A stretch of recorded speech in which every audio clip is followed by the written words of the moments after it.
Hi, welcome to FRA's Roundtable Insight. This is Richard Bernoulli. Today we have Brett Rentmeester. He is the President and Chief Information Officer of WindRock Wealth Management. He founded WindRock Wealth Management to bring tailored investment solutions to investors seeking an edge in an increasingly uncertain world. He's a veteran in the industry. He was a founding partner of Altair Advisors, a $3 billion investment firm, and he served on the investment committee with a specialty in alternative investment opportunities. Prior to that, he was manager at Arthur Andersen, helping to build their investment advisory and private client services practice. He's a CFA and also earned the Chartered Alternative Investment Analyst designation. And he has an MBA from Northwestern University's Kellogg Graduate School of Management. He also has activities as a philanthropic donor in areas of serving as the founding board member of the Northwestern Center for Innovative Medicine and a member of the Major Gifts Committee of the Edward Hospital Foundation in Naperville. Welcome, Brett. Hey, thanks for having me, Richard. Great. Today we would like to discuss with you a topic that you have keenly in your mind, and that is in the area of cryptocurrencies. First, before we begin, would you like to give a disclaimer? Yeah, I think it's important to just mention that we're going to be talking about the theme of cryptocurrencies in general, and in no way should this be considered investment advice, and that people are always encouraged to talk to their investment advisors. Great, thank you. And we'd like to go over a number of developments in the cryptocurrency space, what's happening in the technology behind that, the blockchain technology, what are the advantages of the technology, the power, the features that it is bringing to the economy, and what are emerging applications that you see coming about. Also, we can go into a bit on the actual cryptocurrencies, your thoughts on Bitcoin, Ethereum, and others. Sounds great. So, I guess to begin with, can you give us an overview of cryptocurrencies in terms of the history and evolution? Yeah, that's a great place to start because what we find is there's a lot of misunderstanding. And as you and I were talking earlier, Richard, it is quite analogous to the early days of the internet. And when you think back to the perception in, say, 1994, if you said the word internet, most people had heard that word, but probably associated it with this idea of some online college chat room. And then a couple years later, they realized that it was a great place to find information. And now they've realized that it's, changed the whole world and most business models along with it. So we think cryptocurrencies are really at that same stage that, the first reaction is people have heard of Bitcoin, but associated either with criminal activity or maybe think of it as internet monopoly money. But then they dig deeper and they find that there is something to Bitcoin that's pretty unique, which we'll talk about. And then as they get past Bitcoin, they realize Bitcoin is just really the beginning of this whole wave of cryptocurrencies and blockchain technology that's going to change a lot of how business operates globally. So when we go back in the story of Bitcoin, which was the first cryptocurrency, it dates back to 2008. And we think of it most easily as kind of a sort of virtual money and payment system. So if you think of payment systems like PayPal or Western Union, it's got some of those elements. And it was started by kind of a mysterious founder that nobody really knows named Satoshi Nakamoto. And Bitcoin's essentially, by owning Bitcoin, you're essentially owning a piece of this system, which, again, some people associate with the store of value, but at its core, it's a payment system globally. But the real key behind Bitcoin and all these cryptocurrencies is the technology, which is referred to as blockchain. And what's really interesting, if you think of Bitcoin, is it's compare it to a bank. If you go to a bank and try to get your money, we're long past the days where they go to the vault and pull out real physical money. It's really an accounting ledger, a private accounting ledger that the bank has, and they're the middleman, and they have to give you access to your money. Well, Bitcoin has taken that and made it in a public accounting ledger, something that's transparent, that gives you control of your own money, where instead of having a bank as a middleman, it's really a system that's peer-to-peer. So the system's maintained by all of these users and a group of people referred to as miners that help audit the system. So every transaction is seen in the light of day, and it takes a number of people almost auditing it to confirm a transaction. So you get rid of the bank and the middleman. And what this really creates and has created in Bitcoin is this idea of a trustless system. The idea that for you and I to transact, I don't really need to know who you are or trust who you are as a person, do my background check. All I need to know is I need to trust the Bitcoin system itself, that if I'm receiving a payment for you, that the payment's been received or I've sent a payment to you. So in this way, it's really revolutionized money and payment systems, because now I don't need a bank. I don't need a middleman standing between me and my money. So as I mentioned earlier, though, and we'll go into some of the tenets of blockchain in more detail, this movement is really much bigger than Bitcoin. Bitcoin is kind of the beginning, the application of a payment system and maybe a store of value. The next big wave in the development was really the founding of Ethereum in 2014, which in layman terms I'd call kind of a technology protocol or open source system where developers can actually build applications or so-called smart contracts that are using blockchain technology in different business applications to get rid of the middleman. So this time not in banking and money transfer, but in other industries where we've long relied on a middleman or gatekeeper in the middle that's taking a fee. So it's almost like a Microsoft operating system for blockchain applications. And that's given way now to really a rush of new companies in almost every industry. And you've kindly provided a couple of interesting charts which we'll make available in the write-up, the transcript to this interview discussion on Bitcoin and Ethereum. Very interesting fact that you have there is that the total market capitalization attributed to Bitcoin and Ethereum is 73% out of a total number of cryptocurrencies of over 700. That's quite fascinating. Yes, absolutely. And yet the entire space is still only about $100 billion, which, although a big number, pales in comparison to some public companies out there. So it's really in its early innings. And so what is exactly blockchain, if somebody were to inquire, what is the nature of that technology? Is it sort of like a secure spreadsheet, like an Excel spreadsheet that's secure in some way? Yeah, well, I'm not a programmer, but conceptually, I think it's an accounting ledger. It's a record-keeping mechanism, a program, an algorithm that's keeping record of all transactions. So if I send Bitcoin to you, it's transacting that I used to be the owner of that block on the chain or node, and now you are. So it's a way to make something where you used to need a middleman keeping tally of all of that to allowing a computer program to do it. But really the genius behind it is empowering the users to verify transactions. So if you and I have a transaction, before it can complete, it takes a certain number of users that are active in supporting the network. Those are referred to as miners, almost like gold miners in a gold analogy, to actually audit and confirm that transaction. So it's almost like I can feel secure in the fact that we made a transaction in Bitcoin and I got my money because a dozen people did an audit on it before it could go through. So the chance of them all colluding or something happening is pretty low. That's the best way I could describe it to someone who's not, a programmer. And what are some of the emerging blockchain applications that are currently out there and that are coming out in the near future? Yeah.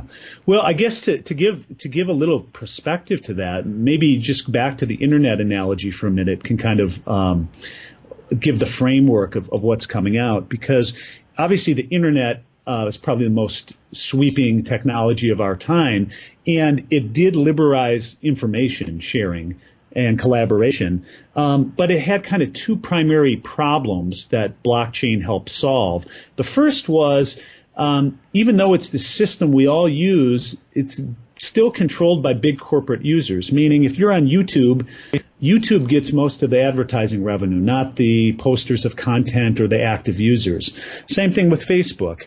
most of the economics go to Facebook, the company, not the most, value add users and active users.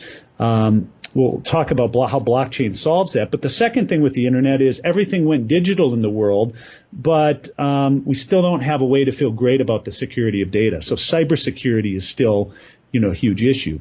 So what the blockchain has allowed, and where these businesses are popping up, are in a couple of areas. But blockchain has allowed, one, the power to come back into the hands of the people, as we talked about. So instead of Facebook getting all the economic benefit, there are models out there now where the users get the most economic benefit. If you post a video or an article and it has a huge amount of hits, you're actually going to be rewarded in the token or currency of that system. And if you're a contributor and you make value add comments, you're going to get a reward. It's not going to go to a kind of a platform provider like YouTube or Facebook. So I think that key concept of it being peer-to-peer has a real power to it, because fundamentally it cuts out the middleman. Yeah. And we'll talk in a minute about other areas, but I'd say social media is ripe for this. The idea of these are peer-to-peer social networks. Why are all the economics going to big companies? So again, this is, as you and I talked from a financial repression perspective, this is a very empowering concept, because it's putting control back in the hands of individuals and away from governments and big companies, because they're not needed as the middlemen. The second big problem of security, we think the blockchain helps solve. I don't want to say it's an unhackable technology, but let's call it virtually unhackable, meaning there's no corporation, no CEO, no central server that can be hacked. It's literally a web of users or a whole ecosystem where the blockchain is copied and replicated on all the user computers, such that if one or two computers or one server is infected with a virus, it'll be identified by, the remainder of the network. So it's possible to be hacked, but it would be much harder than today, where people are hacking into single servers. So when you start kind of going one step deeper on what are the applications coming out, we talked about some of the social media ones, and they go by names like Steemit and Library Credits and Singular DTV. I mean, there's all these upstart ones that are replicating YouTube and Facebook and other things, and again, incenting the users and the content providers. There's also people out there in this theme of giving power back to the people, of allowing you to earn money on things you have to lease out. And one of the more interesting ones is this company Golem, or this coin Golem, where if you have extra computing power, you can basically lease it out, and somebody can garner all of the world's computing power into probably the biggest supercomputer in the world, and you, the person lending out your CPU power, is getting incented for it in Golem's coin or token. So you've got some really innovative things. You've got gaming coins coming out. The idea that maybe fantasy sports, maybe normal gaming will start rewarding winners and users using their own, coins. So you have this whole element of peer-to-peer coins and things that are where you've already got natural networks. On the other side, though, back to the cybersecurity, we talked about the issues of, sensitive data and all these hacks and cybersecurity issues we're finding. And so I really believe any sensitive data in the future is going to run through some type of blockchain technology. Now, that may be blockchain technology developed by private corporations for their own company. It may be some of these other applications. But you've now got companies out there trying to use blockchain to make healthcare records unhackable. You've got companies out there like Storage Coin. I keep saying companies, but I really am referring to coins or token companies, where they're trying to create an unhackable cloud storage service. So if you're backing stuff up, personal information, pictures, things to the cloud, that can't easily be hacked in the way it can today. And those are two things that I think solve the issues you talked about. But this idea of a trustless system and eliminating the middleman goes even further and can disrupt almost any industry with a middleman. So think of industries like real estate, where you've got escrow companies and title companies, all these people in the middle of a transaction, just to make sure you're both good parties and each party, makes good on their promises. Blockchain technologies could end up eliminating all of those middlemen in the future, or even things as common as stock exchanges today. I mean, why can't there be a global network of peer-to-peer users trading Apple stock where there's no middle centralized exchange taking a fee from every transaction? Now, I think you might have a couple thoughts on the regulatory issues with that, but conceptually, this idea of getting rid of the middleman, even in these coin offerings, instead of seeing all these IPOs on Wall Street, where Wall Street takes a huge fee, we're starting to see this new phenomena referred to as initial coin offerings, which are these businesses coming out and not paying fees to Wall Street, but coming out and issuing a coin, almost like a crowdfunding fundraise, where people that put money in get a coin, which inherently is a piece of the system. So the value in the coin is you own a piece of the platform. And interestingly enough, Richard, this year alone, the initial coin offering market has raised $327 million, whereas the venture space has invested $295 million in these technologies. So you're starting to see this initial coin offering market take off, and maybe that's the future of fundraising. Again, unless there are regulatory issues that pop up, but they haven't thus far. That's all fascinating. So this represents potentially incredible opportunities in a number of areas. Yes, absolutely. Absolutely. And it's really just beginning. So, irrespective as to whether somebody wants to be an investor in the space, I think you can step back and think about our economy today and look at industries that are likely to be disrupted and, think critically about what to do about it if you work in one of those industries, or it could be an opportunity for entrepreneurs to disrupt many industries.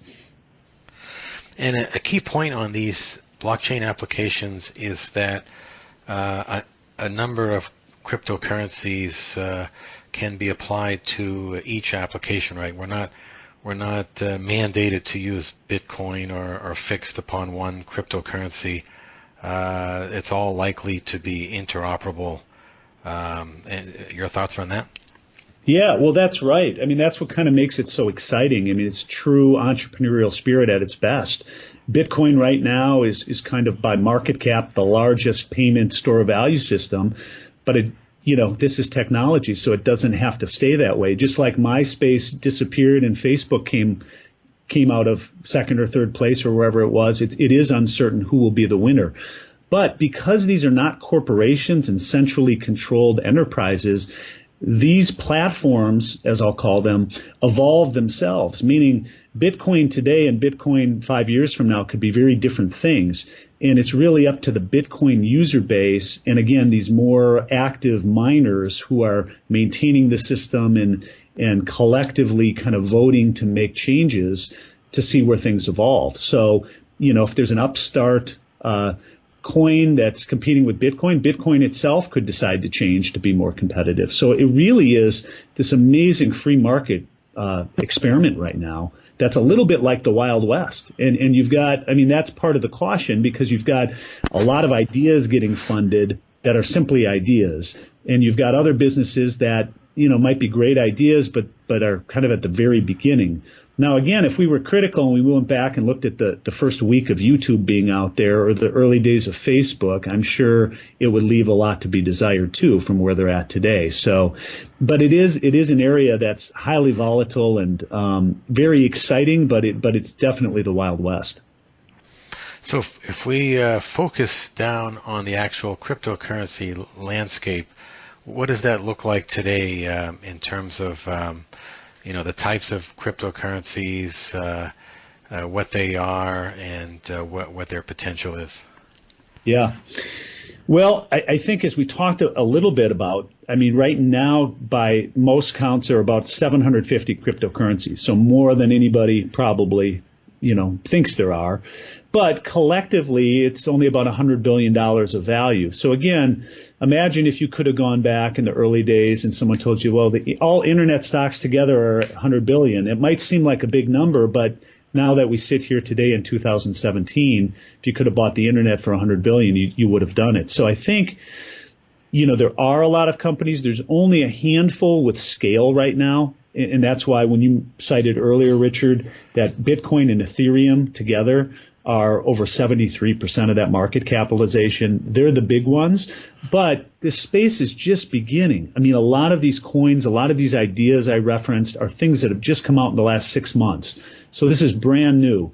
So just like YouTube started with a couple $1 million invested, and it's now probably a 10 billion plus enterprise within Google, some of these things will likely be big disruptors. Now, that's not to say that the entrenched powers won't evolve and try to ingrain blockchain technology in their systems as well. But I think what makes this exciting and so disruptive is that the whole concept is peer-to-peer. That means users and content providers should get paid, not just the corporations. So I think it's a fundamental shift we're seeing, and we're seeing a lot of people really interested in blockchain and not quite sure how to navigate the space as they look into it, because it is brand new. And what is the potential evolution? Do you see governments getting into this in terms of establishing cashless societies based on cryptocurrencies, but using government-based cryptocurrencies? And will governments allow the use of non-government cryptocurrencies like Bitcoin or BitGold and other types of cryptocurrencies? Do you see that happening? Yeah, I mean, you're right. The risks out there, the primary risk is what governments do, because there is no telling how far they can go to stop it. But I use the same analogy back to the internet. Even if they wanted to stop the internet, could they have? I don't know. And would they have shot themselves in the foot so much by giving up that economic benefit? So it's tough to say. I mean, the central banks, governments, we know want control. On the other hand, right now, you're starting to see more and more countries kind of throw the towel in and say, we can't control this because it's not a central entity. It's not just something local. It's a global market. So if we shut it down in America and everybody else adopts it, they have a huge technological lead over us. And so you've seen some really interesting developments. You saw Russia go from very adverse to all these cryptocurrencies to being very open about it. And in fact, Putin just met with Vitalik Buterin, the founder of Ethereum, I think last week. So that's an interesting sign. Japan just on April 1st made Bitcoin legal tender, as good as the yen in the country. So think of that impact. So if you're a Japanese investor under that system and burdened with that debt with negative interest rates, you think everybody would put a piece of their money in something like that. And you've even got countries like Australia slated this summer to make Bitcoin and other cryptocurrencies legal tender.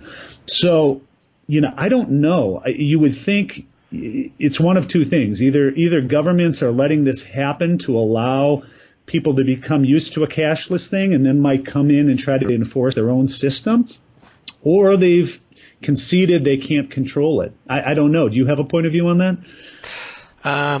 I think that it's likely that the cryptocurrencies which are based or regulated within the financial system and perhaps private-based would likely be allowed to coexist with government-based cryptocurrencies. So if you have a cryptocurrency like BitGold, which provides compliance to regulations within the financial system, even though it is outside of the banking system, it does comply with the banking type of regulations for deposits. So I would say in that case, the governments would allow those type of cryptocurrencies to coexist. And in that sense, it's better to have or to be into cryptocurrencies which are either backed by some type of commodity like gold, or perhaps just private-based relative to government, fiat-based cryptocurrencies. Right, but it does bring up a good fact. I mean, given that the fractional reserve banking system is so overlevered globally, but just thinking about the U.S. for a minute, if 5 to 10% of people, if everybody put 5 to 10% of their money in Bitcoin or some other cryptocurrencies, the whole banking system implodes on itself. Yeah. So Yeah. you're right. We do face some really unknown forces ahead. But right now, even in the U.S., there hasn't been a big move to crack down on it. I mean, it's given, even though it's not treated as currency and tax-free, it is given capital gain treatment for long-term holding, which, is more beneficial than some other assets. So I don't know. Again, I'm back to it's a global world. So a country that chooses to really crack down on it faces a big technological disadvantage relative to other countries that are endorsing it. And so I think you're going to have a race for countries wanting to endorse it, but maybe the risk is a big global clampdown at some point. It's hard to say. But for right now, the future looks really bright from a technological point of view. What are your thoughts on these cryptocurrencies as being stores of value? Do you see them as more of payment systems?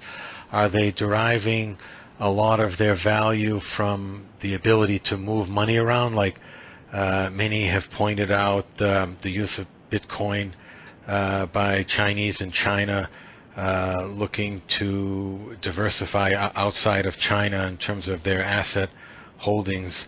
So perhaps some of the value has been derived from that utility value of being able to move money around. What are your thoughts on that? Is it a real store of value?